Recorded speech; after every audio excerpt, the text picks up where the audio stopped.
I remember growing up as a Muslim kid.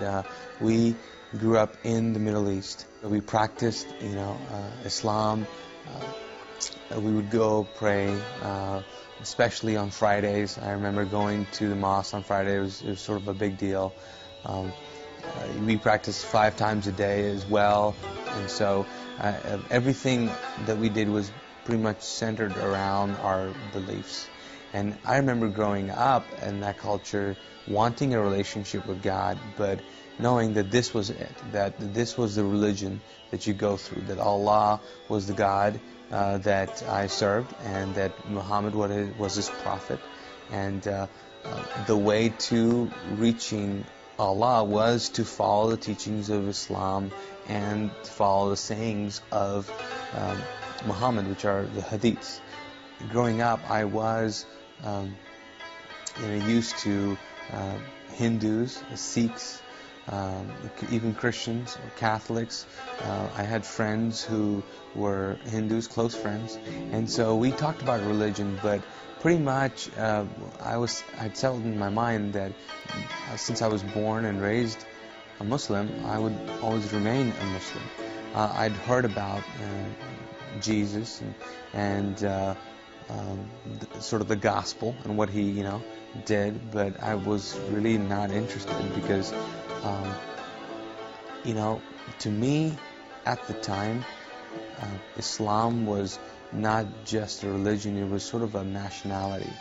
That's who I was, and so it would be ridiculous for me to even consider changing my nationality, even though I did have reservations about certain teachings.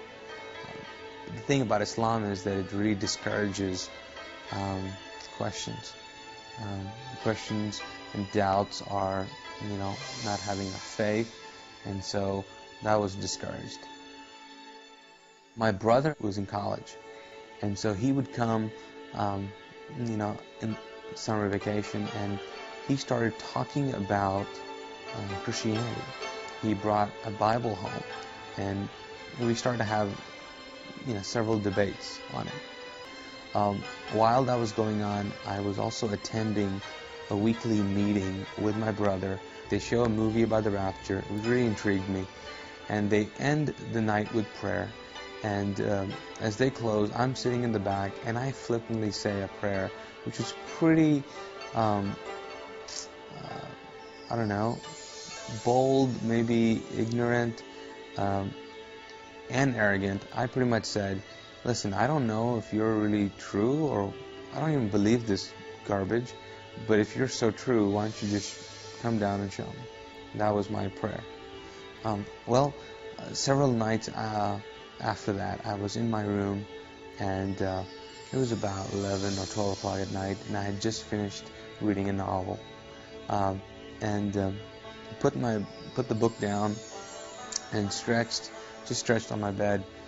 And as I was stretching, all of a sudden I noticed that the room was getting just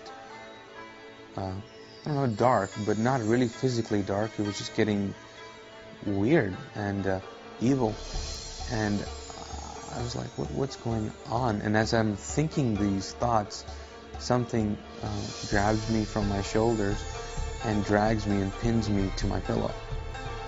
And at that point my body begins to react, and finally the door opens up, and I'm thinking it's my brother that's going to walk in and rescue me, but in walks this figure, which later on I found out was a demon, and as it walks to my bed, it sort of is communicating that it's going to kill me. And I'm convinced now that if it gets me, I'm dying that night. At that same moment, I think I was just going through my head about, okay, Allah is the God of Islam. Can He help? And I just knew, for some reason, this was beyond Him. And so I thought, Jesus, can He help? And so as I'm thinking these thoughts, this figure is coming towards my bed. It reaches my bed and then disappears. I can't see him anymore. Whatever was holding me down, gets released, and I can move again. So I got up from my bed and ran out of the room, woke up my brother, Mahmoud, and asked him, told him what had happened, and And he at first said, "Did you have a dream?" And I said, "No, this was real. This was real." I remember still saying, "Listen, my shoulders are hurting from whatever was holding me down here." And so he began to talk to me about the whole experience, and I was like, this is great, but I am terrified. So help me out here. What's going on? And I said, I really believe this thing is going to kill me. And he said, well, there's only one person that has authority over demons and angels. And I said, who? He said, it's Jesus. And I said, okay, I'm praying to him, and whatever, sign me out, pretty much. And so that night we prayed together, and my prayer was, I don't know who you are, Jesus. I don't know if I can call you Lord, but I need your help. And I've heard that you're the only one who can save me from this, can keep me from this. And so I'll give you my life, I'll give you everything I have. And then my brother prayed for me. And so after the prayer, felt better, but not, totally well. And so he said, okay, well, we'll see you in the morning, And my thought was, move over because I'm sleeping with you tonight. And he said, no, why don't you go back in that room? And I said, are you crazy? I'm not going back in that room. And he said, no, you should go back. You said you're going to trust Jesus, so go back in the room. So I go back to the room and I turn on all the lights, take this Bible that my brother gave me, and so I'm reading it. It's, he told me to read John, so I'm reading John, but all of a sudden my body begins to shake uncontrollably, and I'm going, oh no, here we go again. I'm just waiting to get pinned down again. And I just find myself sitting on my bed with my eyes open, staring into one corner of the room where it was just lit up with this glow of this presence. I believe it was the presence of Christ just introducing himself to me.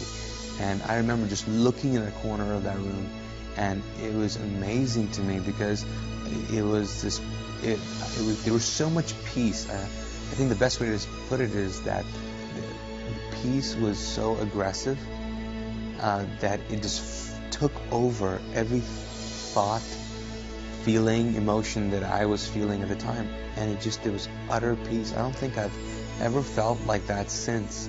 Just an amazing amount of peace.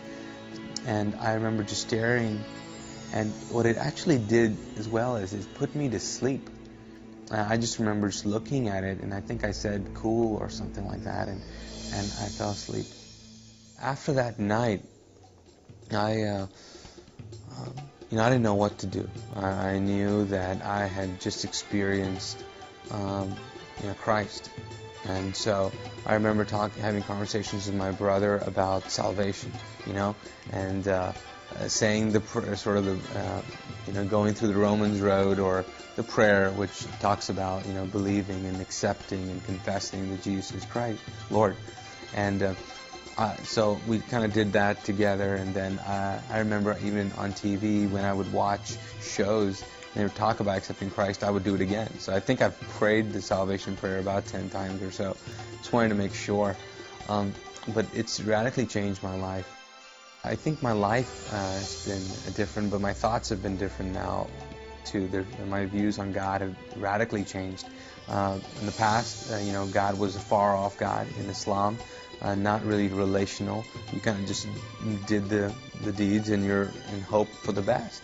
Even now, if you ask a Muslim, if he's going to heaven, he would say he doesn't know. It all depends. And they just say, inshallah, which means, God's will, by God's grace, will happen. And but now it's very different. I know I have the assurance of faith now. Before, I thought that you had to do a certain amount of things to get closer to God. Now, I cannot get any closer to God. Now, my intimacy with God can grow, and my love for Him can grow, but as far as He's concerned, He's as close to me as He's going to get.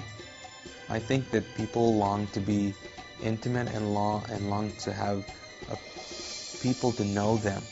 and really, really know them. And it is amazing to see a God who really, really knows you and who can be so intimate with you and give you a purpose. I think the biggest thing for me has been the fact that since I've met Christ, I have found what I've been created for. I have found a purpose. And I know that the purpose of life now is to get as many people to experience the love that He has.